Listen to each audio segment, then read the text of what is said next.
Piracy is an ever-increasing issue within the digital world. Most media can be digitized and distributed via the internet with relative anonymity. In many places in the world, piracy is a crime, yet millions of people partake in this illegal activity with seemingly little remorse. The video game industry is a prominent victim of piracy, with millions lost each year. Over the course of this video series, we will be discovering why people pirate, some myths associated with industry loss, and some popular piracy solutions, some of which work and others that don't. Finally, we'll have a look at video game culture, specifically in regards to piracy. Before we look at the all-important question as to why people pirate games, let's have a look at how they pirate them. The current most popular method used to pirate PC games is to download them using a torrent or magnet file. These are very small files that are not illegal for a website to host. A user downloads these files and then runs them through a specially designed program which downloads game files from others who have already acquired them. This is known as peer-to-peer file sharing. Usually, the person who originally uploads the file has circumvented any digital rights management software or DRM, which we will explore a little later. This allows any user to install the copied program on any computer. Another less common method of pirating games is sharing the physical media with friends. The inclusion of DRM on games has meant that this method of piracy has been reduced, although there are still some ways around certain kinds of DRM, and some companies who refuse to put DRM on their software. Of course, there is the obvious reason. It is free and it's easy. You require an internet connection and a PC, and of course, most gamers already have both of these tools. A simple Google search will give you programs to download torrents, and an abundance of torrent websites will procure your material. Free and easy goes hand in hand with this reasoning, the belief that piracy doesn't hurt anyone. If I were to copy a game, the person who originally had the game still has it. There is no physical removal of a product that affects another person. In addition, the perceived harm is to the game developer, producer, and distributors. Most people, when asked, believe that the companies don't need the money anyway. Of course, there are two very important sides to this story, which we will explore later in these videos. All our lives we have been taught that sharing is a good thing. Many academics believe that this is a major reason why people justify piracy. Digital media sharing means you don't miss out. You can give another person a copy of a game and still have your own original copy. The very name file sharing has positive connotations, not negative ones. The last three reasons that we will look at are specific to computer games. Sometimes people just want to try something out before they commit to buying it. PC games, especially new release ones, are not cheap and once opened cannot be returned. Sometimes a person will download a pirated copy of a game to try the game out before they decide to support the developer and buy the product. We will explore this more later in gamer culture. Digital rights management refers to a number of different methods for protecting digital property.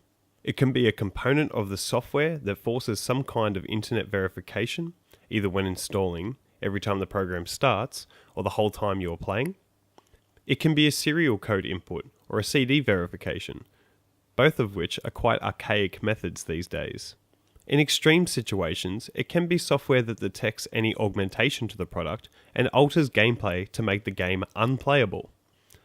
There are a few reasons why you would want to remove DRM. First, you may not have a stable internet connection. Having to log on every time you start the game or remain logged on continuously may not be a choice for you.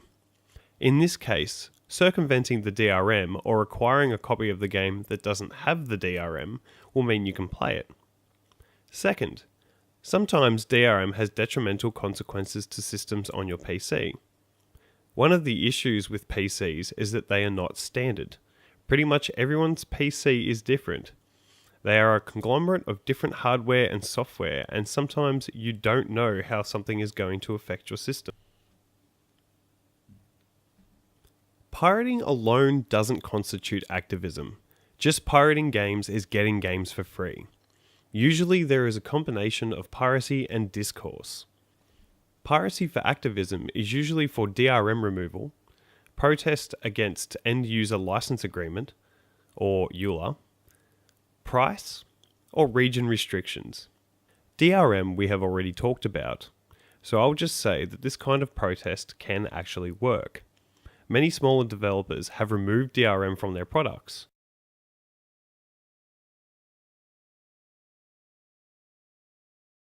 I'm not sure if you've ever read an end user license agreement, but they pretty much say you have no rights in regard to the software. You can use it, but you don't own it. You can't lend it to someone, you can't install it on more than one computer, you can't resell it, and in the case of digitally acquired media, when you die, you can't leave it to someone. You are literally renting it for a lifetime. If I were to pirate a game, it is mine. It cannot be taken from me. I could leave it to someone when I die. I can lend it to my friends. It is much more in line with other entertainment products. This is especially relevant in Australia. Here we can get charged what is often called an Australia tax. Australia is a long way away from the rest of the Western world. If we want something, it must be shipped all that way. Obviously, that charge gets placed on top of products, so it costs more for the same product in, say, America or Europe. And that makes sense. That's fine. The issue is that digital media, download-only media, is charged at the same price. We are paying extra, literally, because we are in Australia. The justification for the Australia tax on digital media is to protect the sale of physical media, so that the digital distribution doesn't put the brick and mortar stores out of a job. The irony is that game retailers are moving away from PC games because of digital distribution.